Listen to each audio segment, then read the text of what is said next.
Heraldo, a gente viu aí o relatório que você acaba de falar dele, aponta omissão do governo, omissão em momentos críticos da pandemia, né, momentos de negociações de vacina, questões que se atrasaram aí, e a defesa de tratamentos inúteis, completamente ineficazes no combate à Covid.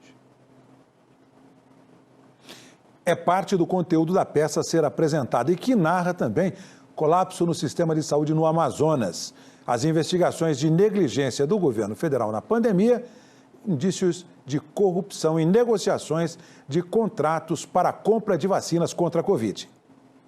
O relatório diz que houve negligência do governo em negociações para a compra de vacinas, durante a gestão do ex-ministro da Saúde, Eduardo Pazuello, e do ex-secretário executivo, Élcio Franco. As primeiras ofertas para a aquisição preferencial de vacinas foram da Coronavac, do laboratório chinês Sinovac e também da Pfizer. Para a comissão, as negociações sofreram um injustificável atraso. Segundo o relator da CPI, o ex-ministro Pazuello confirmou que entre maio e junho do ano passado recebeu a primeira proposta oficial da Pfizer. Entretanto, sustentou que as cláusulas do memorando eram leoninas. Ele chegou também com 5 cláusulas que eram assustadoras, no meu momento, à época. Mas a Pfizer informou que as condições negociadas com o Brasil seriam padrão e que foram aceitas pelos 110 países com os quais já teria fechado o contrato. O relator destacou que a empresa teve ao menos 5 propostas totalmente ignoradas pelo governo brasileiro, que poderiam ter garantido a entrega de doses ainda em 2020.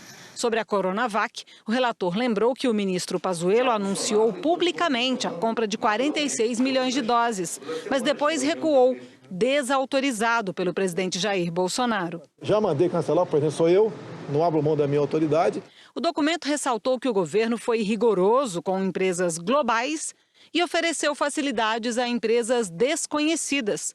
Renan Calheiros questionou o motivo do interesse repentino e urgente do governo pela vacina indiana, usada em apenas 6 países e com preço maior que outras vacinas. Quem denunciou à CPI o suposto esquema de corrupção na tentativa de compra da Covaxin foi o deputado Luiz Miranda, do Democratas. Ele disse que alertou o presidente Bolsonaro.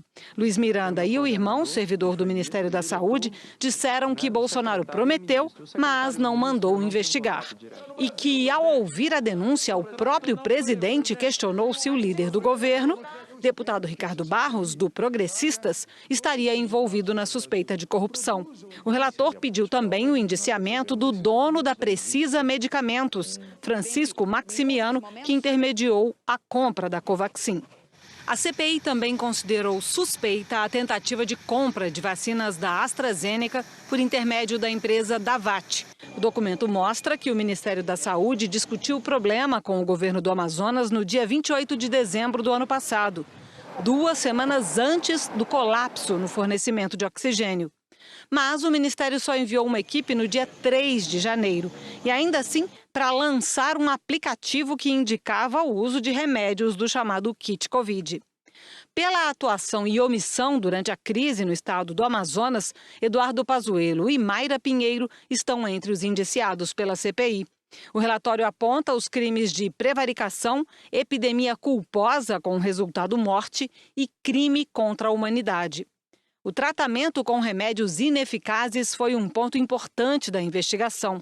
O texto entregue nesta terça-feira aos senadores da CPI lembra que o presidente Bolsonaro foi o principal responsável pela propaganda de remédios como a cloroquina, que o tratamento precoce acabou por adquirir um sentido ideológico. Quem foi de direita toma cloroquina, quem foi de esquerda toma tubaína. Que mesmo depois de comprovada a ineficácia do tratamento, Bolsonaro defendeu o uso em discurso na ONU este ano.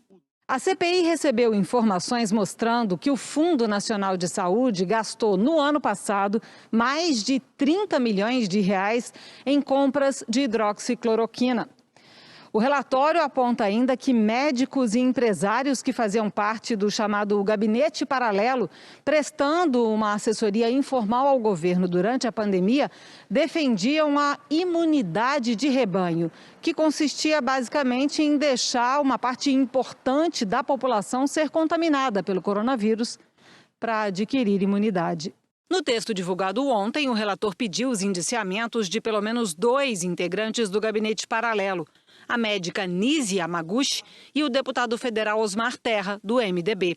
O texto do relator dedica quase 100 páginas à atuação da operadora de saúde Prevent Senior, que distribuiu aos pacientes kits com hidroxicloroquina, azitromicina e ivermectina, para fazer um estudo sobre a eficácia dos remédios, mesmo quando pesquisas já tinham mostrado que eles não funcionavam para combater a Covid.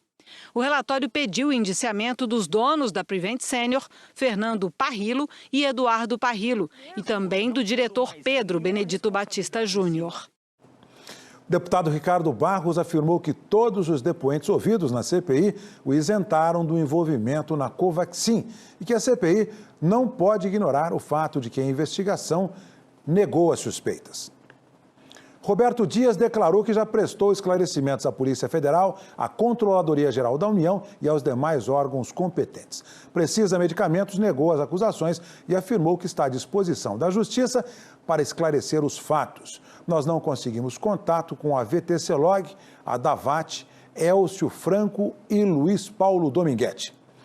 Prevent Senior contestou o relatório, reiterou que tem interesse em investigações técnicas sem contornos políticos por autoridades como o Ministério Público, que está ocorrendo um linchamento público, que as denúncias são infundadas e não foram apuradas com amplo direito à defesa e ao contraditório, que tratamentos médicos foram previamente condenados por serem associados com o governo Bolsonaro.